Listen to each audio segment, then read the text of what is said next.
Magic. Everybody loves it. We all watch either the simple birthday magician to the high-profile one escaping death on national TV. Today, however, we're more interested in the magicians with so-called psychic powers. Most magicians claim that they are able to perform their acts with the help of psychic powers. They talk of keeping their secrets hidden, when in truth, they're protecting an empty safe. In reality, they are not performing any acts of paranormal activity, but instead acts of psychology, tricking the most complex organ of our body. So, let's start our journey with a paranormal skeptic named James the Amazing Randi. Randi started his career as a magician. However, after a long and colorful one, he began debunking fake psychics and mediums by issuing a prize of $1 million to anyone who could show genuine psychic abilities. To date, no one has. Here, however, is where our guinea pig comes to life. Born in New Jersey in 1959, James Hydrick had a tough childhood. After being convicted of kidnapping and robbery, he spent time in jail, developing a keen interest in martial arts. After some time, he apparently mastered psychokinetic powers. His demonstrations would vary from making a pencil slowly rotate with his head turned to the opposite direction, or to calling on God and making the prison Bible turn page by page. After being released from prison, he traveled to Salt Lake City, setting up the Institute of Shaolin Kung Fu, and offered to help people learn and master their psychokinetic powers. After gaining notoriety, he was invited to perform his powers on a TV show called Hydrick, who adopted the name Song Chai, demonstrated his pencil turning trick to the audience, shouting, "That's incredible," on cue. When one of the judges on the show accused him of blowing on the pencil, Hydrick invited him to put his hand over his mouth, and surprisingly, the pencil started to move slowly.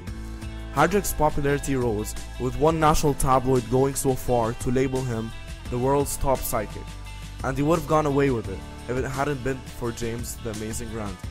Randi challenged Hydrick to perform his feats under more controlled conditions on the show That's My Line.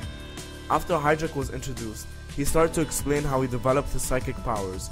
He seemed to forget his time behind bars, explaining how a wise old Chinese man named Master Wu taught him how to reach the 4th level of consciousness. After that, he demonstrated his pencil and page turning trick. In the second half of the show, Randi was introduced and explained that Hydrick was turning on the pages by secretly blowing on them. He scattered styrofoam chips around the book, so if Hydrick was really blowing on the page, the chips would fly with. On the watch of 3 scientific experts, and after 40 minutes of hand-waving, he admitted defeat, stating that the styrofoam and lights were forming static electricity that was pulling the page down. After the experts agreed that this sounded like total tosh, Hydrick still admitted that his feats were not due to trickery, and again tried to move the page with no avail. He left the show still believing in his powers.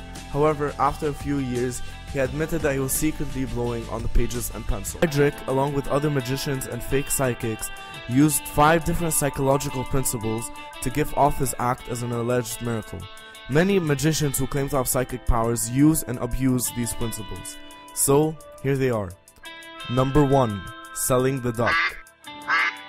People want to believe in the reality of psychic powers, so that they fail to spot the difference between fake and genuine powers. Hydrick did all sorts of things to sell the world a duck. He spoke of the mysterious East. He began wearing martial arts gear, calling himself Song Chai, and making up stories of an encounter with a Master Wu. He also acted that his powers were genuine, faking the struggle and the sapping of energy as he performs his acts, invoking the idea that psychokinesis is energy sapping. Number 2.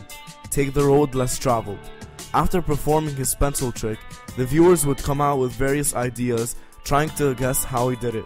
Their ideas would range from putting a thin thread on the pencil to experimenting with static and electricity. However, people just don't tend to think about secretly blowing on the pencil. However, there are some people who naturally think outside the box, or who know a thing or two about trickery. To subdue them, Hydrick used the next principle. Number 3. Cover your tracks. Hydrick was very talented in his acts, using 2 main techniques to discourage people of the blowing theory. He spent months learning how to control his breath and how to direct them at a surface. This training helped him to produce a puff, then quickly turn around, giving the impression that his head was the opposite direction the entire time. This gives us principle number 4, changing the rule. Our brains like to think to the idea that there is a one-size-fits-all solution. If one performance rules out one method and another performance rules out another, people conclude that neither method accounts for either performance and start believing in psychic powers. Hydrick changed this method by inviting the judge to cover his mouth.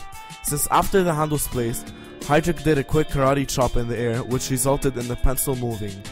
This principle made all the skeptics believe that what they were viewing were indeed genuine, for their first assumptions were wrong and so were their second.